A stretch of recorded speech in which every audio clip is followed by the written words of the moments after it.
What's up, everyone? This is the Minister of Beauty, and I am here to share the Bible that is business, inspiration, beauty, life, and enjoyment. This is Business Mondays, and I wanted to share a few little tips with you all who are in business, aspiring to start a small business. And it doesn't really matter what industry you are in, but just to let you know a little bit about me if you don't know yet. And if you want to know more about me, please go ahead and hit that subscribe button if you haven't already done so. But I am a small business owner.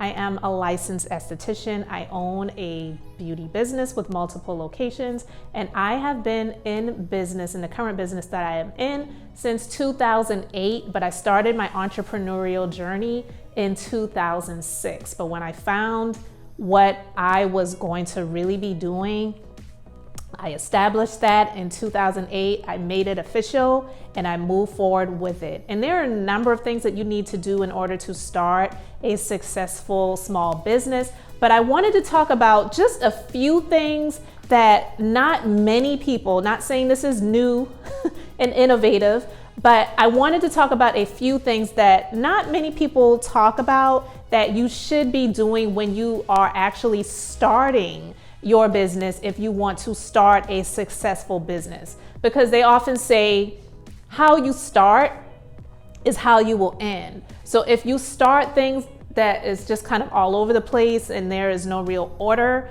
then you may continue to have a business that is just out of structure, out of place, not in order, the foundation isn't secure, and then when things come up and things arise, if you plan definitely on making money and having a legitimate business, then there can be some real issues. So first and foremost, look at your personal credit, okay?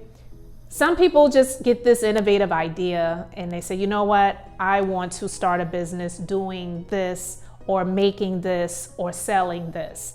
The ideas are great, and you definitely have to have a business that is going to be needed in order for you to make money. Because if you have a product or a service that no one needs, then you're not going to make any money, obviously. So you need to know what your personal credit is. And I don't think that some people who start out in business, they're even thinking about that. And look, you may have amazing personal credit to begin, and that's absolutely great. But you need to know where your credit stands before you begin, because it takes money to make money. But if you can start out in your business and starting successfully, I would say not using all of your own personal money and cash to get the things that you need in order to do the services or sell the products or whatever it is that you intend on having to bring profit to your business. I didn't get a lot of that information when I started. So when I started, everything that I did was pretty much just out of my own pocket. I did not look at my personal credit when I began. My credit was decent when I began. Again, it was many years ago, but it wasn't perfect. When I started my business, we were not homeowners yet, but I definitely knew I wanted to become a homeowner. So we started the home ownership search and the prospecting of becoming a homeowner after I started a business. And when you are a small business owner and you want to buy a home, you actually are in a better place having a job where you can show check stubs versus being a business owner starting out to purchase a home. Because let me tell you, they put you through the ringer. When you are purchasing a home, they're not asking for your last 2 to 3 years of tax returns. Well, at least they didn't back then. All they needed was check stubs if you had a job, but if you were a small business owner, they wanted the last 2 to 3 years of tax returns. And when you're starting out in business, it's rare that you, one, have a profit, or two, that you're really making that much money. So I needed to get a job. Even though I was starting my business, I had to get a job and show check stubs so that my husband and I could purchase a home. So even though I didn't want to do that because I wanted to just work and flow in my business, I had to do it for the sake of buying a home. So that's when I really saw what my credit was at the time. I didn't do that before starting my business. So I recommend you check your personal credit, see where it stands. And if you need to do things in order to get your credit repaired, and nothing fraudulent, but getting getting negative items that are, not correct or outdated or whatever to be removed, or doing things to help to increase your credit score that is in your power to do so, then do that. Now, I do have something in the description box that you can check out. There is a way that you can help to build your credit up by using a debit card. And so check that link out in the description box. I definitely highly recommend it. And it's something that I signed up for, and it definitely has helped to bump up and increase my credit score, because even though I at one time had really great personal credit, a few years ago, I went through some things that were beyond my control that caused my personal credit and my business credit to take a dip. So I definitely recommend checking that out. And again, just checking your personal credit to make sure that you are either in good standing, and then doing things to help to increase your score if it is not in good standing, and then getting into and applying for business credit. Now, I'm no expert on credit and definitely no expert on business credit, but there are ways to help to build your business credit when you don't have business credit to begin, and it's not very hard.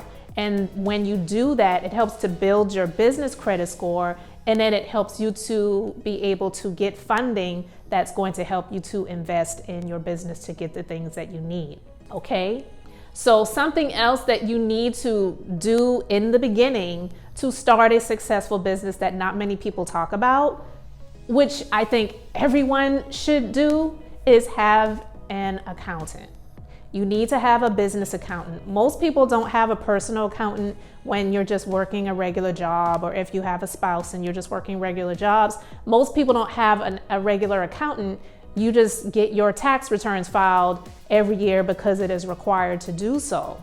But you need to have an accountant, because this is the person that is just not there to, it's not like just having a bookkeeper, because that's something that you're gonna need too, and I recommend that as well. But when you're initially starting out, your accountant may be able to do your bookkeeping for you, which is keeping track of your business expenses, so that these things can be notated correctly, so that you can start having the correct filings done with the IRS and with your state departments of revenue, whatever state that you are located in, so that it helps to avoid issues later on in later years that you may not understand, you didn't understand in earlier years, and making sure that your tax status is correct, or even your business filing status is correct, or that you have the correct business entity that you have applied for with the state, within the state that you are in, whether you are a sole proprietor, an LLC S Corp, those different things. They will let you know what you should be doing, what is going to be to your best benefit and advantage. They're looking out for you. And again, to help you to prevent any issues later on, because let me tell you, not having an accountant to start out in my earlier years in business, I'm dealing with some things now, still am, but things are getting cleaned up because I did find a new accountant. But when I didn't start out with an accountant in the beginning, and I just had an accountant, or I should say more so a tax preparer, filing my tax returns every year, and then I finally hired an accountant, the accountant that I had was doing some things that it just wasn't completely accurate. And now my new accountant is having to clean some things up. And it's a headache. Nobody wants to have to call the IRS and be on hold for an hour, 90 minutes at a time to speak to someone, and then you explain why you're calling, and then that person says, well, I'm sorry, I can't help you with that. I need to transfer you to a different department. And then the automated system picks up and says, your hold time is more than 60 minutes, and you've already been on hold for 90 minutes speaking to this person for about 15 minutes, and then they're transferring you to someone else, and then you're on hold for another 60 minutes. And then when someone else picks up the line, you're speaking for a few minutes, and then the call drops.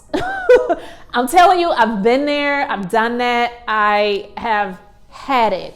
but your accountant can operate on your behalf so that if there are any issues or things that need to be handled, they can contact the IRS and any state departments of revenue, depending on what state you're in, on your behalf. All you have to do is fill out a power of attorney. And if there are any issues that do need to be resolved, then they can work out things for you versus you trying to handle things on your own. They're similar to an attorney. And so I highly recommend starting out with an accountant. And some people think that, oh, it's not in my budget to do that. They're really expensive. But I'm telling you, especially when you're starting out, it's actually more reasonable when you're starting out versus trying to get someone later that's going to have to clean up a huge mess. So I recommend starting out with an accountant in the very beginning. So just start out with consultations. You don't have to hire anyone immediately. You can review and interview different accountants and let them know, who you are, what you're doing, what your intentions are. And vet and speak to different people. And I definitely recommend vetting and speaking to different accountants and not just going based off of one, phone conversation and meeting that you've had with an accountant. It's going to be for your best benefit to do that.